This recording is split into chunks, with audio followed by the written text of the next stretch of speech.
ఈరోజు రాష్ట్రంలో పోలీసులు ఫెయిల్యూర్ అయ్యారు. చంద్రబాబు నాయుడు, పవన్ కళ్యాణ్ గారు, హోంమంత్రి గారు ఫెయిల్యూర్ అయ్యారు.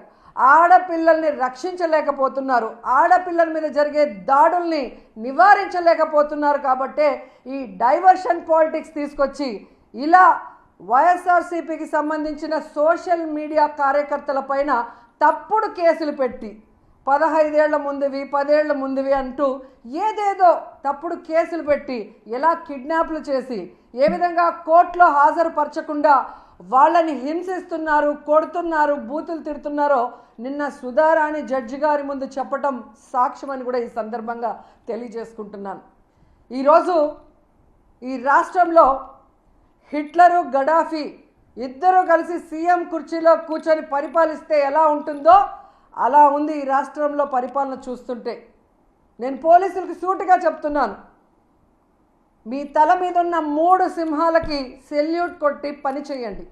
అంతేగాని రాష్ట్రంలో 3 పార్టీలు కలిసి పనిచేస్తున్నాయని ఆ 3 పార్టీలకి కార్యకర్తలుగా ఉండటానికి మీరు తగరని కూడా ఈ సందర్భంగా తెలియజేసుకుంటున్నా.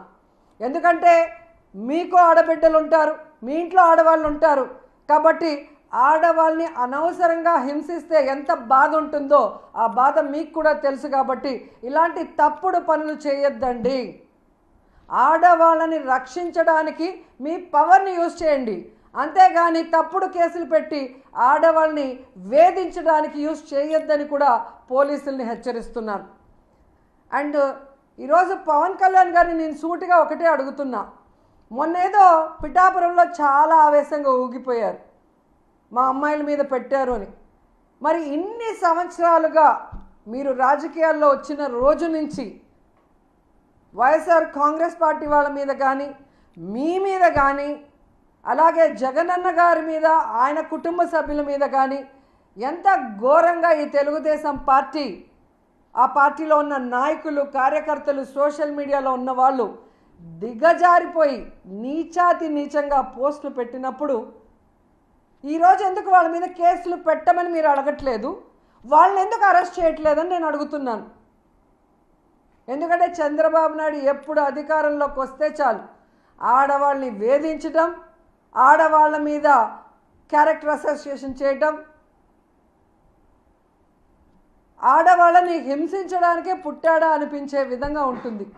ఎందుకంటే మీరు చూశారు, గతంలో నేను ఎమ్మెల్యేగా ఉన్నప్పుడు ఏ విధంగా మహిళా పార్లమెంటుకి నన్ను రమ్మని పోలీసులతో కిడ్నాప్ చేయించి నన్ను ఏ విధంగా మాయం చేయాలన్న ప్రయత్నం చేశారు. ఈరోజు సుధారాణి విషయంలో కూడా అదే జరిగింది. ఎందుకంటే వ్యక్తిత్వ హననం చేయడంలో చంద్రబాబు నాయుడు సిద్ధహస్తుడు. తనకి భార్యగా ఉన్న భువనేశ్వర్ని ఇచ్చిన ఎన్టీఆర్ గారినికే బట్టలిప్పి కార్టూన్లు వేయించిన గనుడు చంద్రబాబు నాయుడు గారు. ఏంటని నువ్వు చేసేది నా బొచ్చు? నువ్వు చంపేస్తానంటే భయపడిపోతావు. ఇక్కడ నా కొడక మీలాగా సీమునెత్తులు లేని వాళ్ళం అనుకుంటున్నావా వైఎస్ఆర్ కాంగ్రెస్ పార్టీ అంటే? నువ్వు చంపితే చచ్చిపోతాకి, నువ్వు బెదిరిస్తే బెదిరిపోతాకి నీ ఇంటికాడ ఉన్నటువంటి కుక్కలం అనుకుంటున్నావా? పిచ్చ పిచ్చ వాగుడు వాగుమాక. నా ఇంటికి నీ ఇల్లు ఎంత దూరం, నీ ఇంటికి నా ఇల్లు అంత దూరం. ఆ రోజు వస్తే నువ్వో నేను తేల్చుకున్నావు, వదిలేస్తావు అనుకుంటున్నావా? లేకపోతే నన్నో వంశీనో చంద్రం ద్వారం పుండి ఒక 4-5 ఒకరిని వదిలి ఒకరిని టచ్ చేసి చూడరు. నువ్వు మగాడివైతే ఎవడుంటాడు ఈ రాష్ట్రంలో, ఎవడేమవుతాడో తేలుస్తా. పిచ్చి వాగుడు, పిచ్చి బెదిరింపులు మా దగ్గర బెదిరించమాక. అన్నిటికీ సిద్ధపడే జగన్మోహన్ రెడ్డి గారు వెనకాల ఉన్నా. దేనికైనా సిద్ధం. నాకు ప్రాణం అనేది ఏకముక్కుతో సమానం. నాకేం 1000 కోట్ల ఆస్తులు. నాయకుడి కోసం పనిచేస్తాం, ఈ రాష్ట్రంలో ఉన్న ప్రజల కోసం పనిచేస్తాం. నీకు మళ్ళీ 1,00,000 కోట్లు దొబ్బి తింటాకి పందికొక్కులాగా ఒంటిగా సొంటుకొమ్మలాగా నీ బాబుకు నువ్వు ఒకడో నీకు ఒకడో. మీరేంట్రా మమ్మల్ని బెదిరించేది? టచ్ చేసుకోవడం నా కొడకలారు. ఎవడు టచ్ చేస్తాడు? నీ అధికారం వచ్చేలేదు, టచ్ చేయలేదు. నువ్వు వస్తే చెయ్యి, టచ్ చేస్తూ నన్ను చేస్తావు, వంశీని చేస్తావు, ద్వారంపూడిని చేస్తావు, అంబటి రాంబాబుని చేస్తావు, జగన్మోహన్ రెడ్డి గారిని చేస్తావు, ఎవరిని చేస్తావు చెయ్యిరా. ఒక్కడిని టచ్ చేసి చూడండి. పద్దాక వచ్చి వదిలిపెట్టండి. ఏం చేస్తావురా? ఒక్కడిని టచ్ చేయి. నీకు దమ్ముంటే నువ్వు మగాడి వచ్చి టచ్ చేసి చూడరు ఒకడిని. పిచ్చి పిచ్చి వాగుడు, అయ్యన పాత్రగాడు లాంటి 420 నా కొడుకులు, భారతమ్మ పేరెత్తితే ఇంకో నా కొడుకు ఎవడైనా సరే, ఏ మీడియా వాడైనా సరే, ఎవడైనా సరే భారతమ్మ పేరు ఎత్తితే ఆ టీవీ స్క్రీన్స్ మీద భారతమ్మ బొమ్మ కనపడితే నా కొడకల్లారా చెప్తాం ఒక్కొక్కటి సంగతి. పేరుని నాన్న మాకు మంత్రి అనే ఒక ఇది తొడుగునంత వరకే కొద్దిగా పద్ధతిగా ఉంటాం. అది తీసేసిన తర్వాత పద్ధతి లేదు, ఏమీ లేదు. అటాకింగ్ డబుల్ గా ఉంటది, రెండింతలు డబుల్ గా ఉంటది అని చెప్పా ఉంటది. దాంట్లో ఎటువంటి ఇది లేదు. ఈరోజు ఇంత మంచి కార్యక్రమం రేపటి నుంచే అందుబాటులో ఉంటా.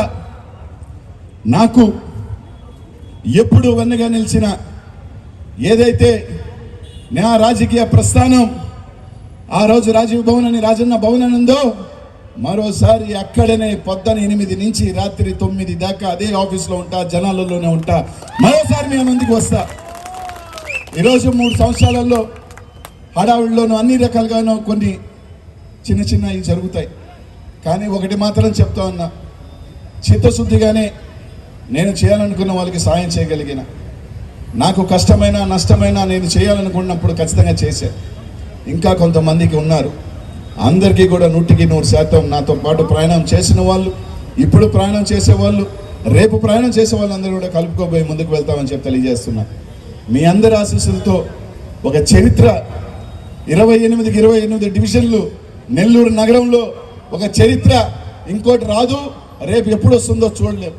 30-35 సంవత్సరాలుగా కంచుకోట్లో ఉన్న తెలుగుదేశం పార్టీ ఓట్లు కూడా మంచి మెజారిటీతో మీరు గెలిపించారు. ఇక్కడున్న ప్రతి ఒక్కరు కూడా కష్టపడ్డారు. మీ అందరికీ కూడా తెలియజేస్తా ఉన్నా. ఎక్కడ సోషల్ మీడియాలో చిన్న పోస్ట్ పెడితేనే అర్ధరాత్రులు పోలీసులు ఏదేదో పాకిస్తాన్ తీవ్రవాదిగానో, ఐఎస్ఐ తీవ్రవాదిగానో, లేదా ప్రభుత్వ నిషేధిత నక్సలైట్ల నుంచి సంబంధించినటువంటి కార్యకర్తగానో అర్ధరాత్రి ఇంట్లోంచి లేపుకెళ్ళటం, ఎక్కడ కనీసం ఎక్కడ తీసుకెళ్ళి ఎక్కడ పెడుతున్నామో, ఏ స్టేషన్కి తీసుకెళ్తున్నామో. ఓ పక్కేమో పవన్ కళ్యాణ్ గారు కూడా చెప్తున్నాడు పోలీసు వ్యవస్థ ఎంత దిగజారిపోయిందో అని చెప్పని. సాక్షాత్తు ఈ రాష్ట్ర ఉప ముఖ్యమంత్రి పవన్ కళ్యాణ్ గారు ఆయన నిన్న మొన్న చెప్పారు, ఈ రాష్ట్రంలో పోలీసు వ్యవస్థ ఎంత నిర్వీర్యంగా పనిచేస్తుందో, ఎంత అచేతనంగా ఉందో. అంటే ఒక ఉప ముఖ్యమంత్రి చెప్తేనే చర్యలు తీసుకోలేనటువంటి పోలీసు వ్యవస్థ ఇవాళ ఆంధ్రప్రదేశ్ రాష్ట్రంలో ఉందని మన వివరం చెప్పక్కర్లా. ఆ ప్రభుత్వాన్ని మోస్తున్నటువంటి, సాక్షాత్తు ఆ ప్రభుత్వాన్ని నడుపుతున్నటువంటి ఉప ముఖ్యమంత్రి గారే ఆయన గట్టిగా ఘాటుగా ఆయన కడుపు చించుకుంటే కాళ్ళ మీద పడుతుందనే విషయాన్ని కూడా మర్చి ఆయన చెప్పారు కదా. వైఎస్ఆర్సీపీకి చెందినటువంటి వాళ్ళను, లేకపోతే న్యూట్రల్గా ఉండి చంద్రబాబు నాయుడు గారి మీదో, లోకేష్ గారి మీదో, పవన్ కళ్యాణ్ గారి మీదో పోస్టులు పెట్టిన వారి మీద కేసులు పెడుతున్నారు. సరే, అసభ్యంగా పోస్టులు పెట్టిన వారిని, దుర్మార్గంగా పోస్టులు పెట్టిన వారిని మేము సమర్థించడంలా. ఎలాంటి వారిని అంటే మేము సమర్థించదలుచుకుంది, అమ్మకు నిల్లు తండ్రికి ఫుల్లు అంటే కేసు పెట్టేశారు, విద్య వద్దు మద్యం ముద్దు అంటే కేసు పెట్టేశారు. ఇలాంటి వాటిని కూడా మీరు కేసులు పెట్టి వేధించేటటువంటి ప్రయత్నం చేస్తున్నారు. ఇది ధర్మం కాదు అనేటువంటి మాటలు వారికి చెప్పడం జరిగింది. సరే, పోలీసు వారు ఎంతవరకు యాక్షన్. ఇప్పుడు మేము ఎదురు చూస్తుంది ఏంటంటే, ఎస్ మీరు చంద్రబాబు నాయుడు గారి మీద, పవన్ కళ్యాణ్ గారి మీద, తెలుగుదేశం పార్టీ మీద, హోంమంత్రి మీద, లేదా మన లోకేష్ మీద ఏవో పోస్టులు పెట్టారని మీరు అరెస్ట్ చేశారు. మరి మా జగన్మోహన్ రెడ్డి గారి మీద, మా భారతి గారి మీద, నా మీద, నా మంత్రుల మీద, మాజీ మంత్రుల మీద, మా నాయకుల మీద, అవినాష్ రెడ్డి గారి మీద, వీళ్ళ మీద అసభ్యంగా పెట్టినటువంటి పోస్టులు ఉన్నాయే, వాటిని ఏమి యాక్షన్ తీసుకుంటారు మీరు? అలా వదిలేస్తారా? ధర్మమేనా ఇది? అది అడగడం కోసమే ఇవాళ మేము డీజీపీ గారి దగ్గరికి వచ్చాం. దానికి సంబంధించిన అన్ని ఆధారాలను వారికి ఇచ్చాం. వీఆర్ ఎక్స్పెక్టింగ్ వారి రియాక్షన్ ఎలా ఉంటుందో రేపు నుంచి చూస్తాం. నిష్పక్షపాతంగా వ్యవహరించేటటువంటి పోలీస్ వ్యవస్థ అయితే మామూలు ఏ విధంగా 120 మందిని అరెస్ట్ చేసి కోర్టులో ప్రొడ్యూస్ చేశారో వాళ్ళని కూడా కొంతమంది అరెస్ట్ చేసి కోర్టులో ప్రొడ్యూస్ చేసేటువంటి పరిస్థితి ఉంటుంది. లేదు, పక్షపాతంగా వ్యవహరించదలుచుకుంటే వ్యవహరిస్తారు. కాలం నిర్ణయిస్తుంది. చాలా సందర్భాల్లో న్యాయస్థానాలకు కూడా వెళుతున్నాం మేము. నిన్న సుధారాణిని రాత్రి పొద్దుపోయిన తర్వాత ఇవాళ శని ఆదివారం రెండో సెలవు కోర్టుకి ఎందుకు హాజరు పెట్టారో నేను ప్రత్యేకంగా చెప్పాల్సిన అవసరం లేదు. నిన్న ఈవినింగ్ హ్యాబియస్ కార్పస్ పిటిషన్ మేము ఫైల్ చేశాం. సుధారాణితో పాటు కొంతమంది ఇంతవరకు కనపడటం లేదు, పోలీసులు ఎత్తుకు వెళ్ళారని. అది భయపడి ప్రొడ్యూస్ చేసి, లేకపోతే ప్రొడ్యూస్ చేసేవాళ్ళు కాదు. ఎందుకు ప్రొడ్యూస్ చేయరో నాకు బాగా తెలుసు. పోలీసుల వ్యవహారం ఏంటో కొడతారు, దెబ్బలు తగులుతాయి. ఈ దెబ్బలు కోర్టులో కనపడకూడదు, తగ్గేదాకా తిప్పుతుంటారు ఆ స్టేషన్ ఈ స్టేషన్. ఈ లోపల మేము హ్యాబియస్ కార్పస్ పడేసాం కాబట్టి కోర్టు వారు రియాక్ట్ అయ్యారు కాబట్టి కోర్టులో తప్పనిసరి అయిపోయి నిన్న ప్రొడ్యూస్ చేశారు. అది కూడా కేసు అవుతుంది. దాని మీద కూడా మేము వ్యాజ్యానికి వెళ్తాం. ఎవరైతే పోలీసు అధికారులు నిర్బంధంలో ఉన్నటువంటి ఇల్లీగల్ కస్టడీ చేసి నిర్బంధించారో వారి మీద యాక్షన్ తీసుకొని వారు సస్పెండ్ అయ్యేంత వరకు కూడా పోరాటం చేస్తామని కూడా మనవి చేస్తున్నాం.